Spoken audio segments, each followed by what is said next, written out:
Assalamualaikum warahmatullahi wabarakatuh. Perkenalkan, nama saya Hari Akbar Wardana dengan NIM 2307250 dari kelas PPKN 2023B. Di sini saya akan menganalisis masalah sosial dan prinsip hukum terkait pinjaman online antara solusi cepat dan jerat hukum. Fenomena pinjaman online atau pinjol kini menjadi salah satu permasalahan sosial yang menonjol di Indonesia. Kemajuan teknologi digital membuat masyarakat dengan mudah memperoleh pinjaman hanya melalui ponsel dan koneksi internet. Cukup bermodalkan KTP, seseorang sudah bisa mendapatkan dana dalam hitungan menit. Namun, kemudahan tersebut seringkali tidak diiringi dengan pemahaman hukum dan finansial yang baik dari masyarakat. Banyak orang akhirnya terjebak dalam jeratan utang yang mencekik karena bunga yang sangat tinggi dan sistem penagihan yang tidak manusiawi. Masalah ini semakin parah dengan maraknya aplikasi pinjaman online ilegal yang beroperasi tanpa izin dari otoritas jasa keuangan. Mereka kerap menggunakan cara-cara kasar dalam menagih hutang, bahkan menyebarkan data pribadi nasabah ke kontak-kontak di ponsel korban sebagai bentuk tekanan. Hal ini menimbulkan dampak sosial yang luas, mulai dari rasa malu, tekanan mental, hingga tindakan bunuh diri akibat tidak tahan dengan teror dari pihak penagih. Dari perspektif hukum, masalah pinjaman online dapat dilihat melalui beberapa prinsip penting yang menjadi dasar penegakan hukum di Indonesia. Yang pertama, prinsip legalitas. Berdasarkan Undang-Undang Nomor 21 Tahun 2011 tentang Otoritas Jasa Keuangan, setiap lembaga keuangan yang beroperasi di Indonesia wajib memiliki izin dari OJK.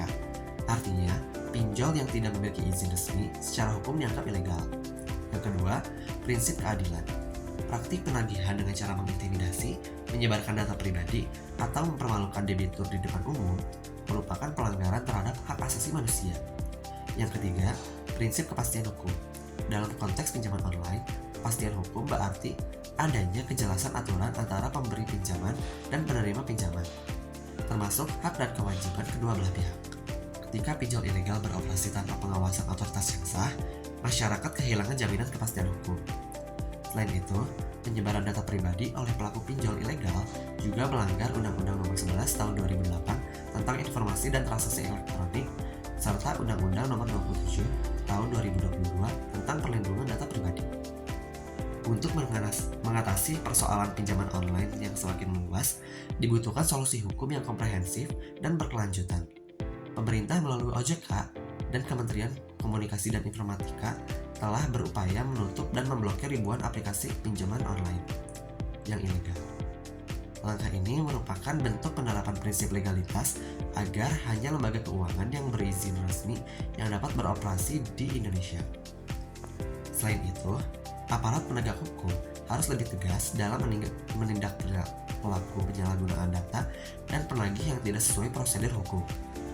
Penegakan hukum yang konsisten akan memberikan efek jera bagi pelaku dan meningkatkan rasa aman bagi masyarakat. Namun, solusi hukum tidak akan berjalan efektif tanpa dukungan masyarakat. Oleh karena itu, literasi hukum dan keuangan digital harus diperkuat melalui edukasi publik. Masyarakat perlu diedukasi untuk selalu memeriksa legalitas aplikasi pinjaman melalui situs resmi dari OJK, memahami konsekuensi hukum dari pinjaman, serta berhati-hati dalam membagikan data pribadi. Dengan kolaborasi antara pemerintah, penegak hukum, dan masyarakat, diharapkan praktik pinjaman online dapat dikendalikan secara hukum.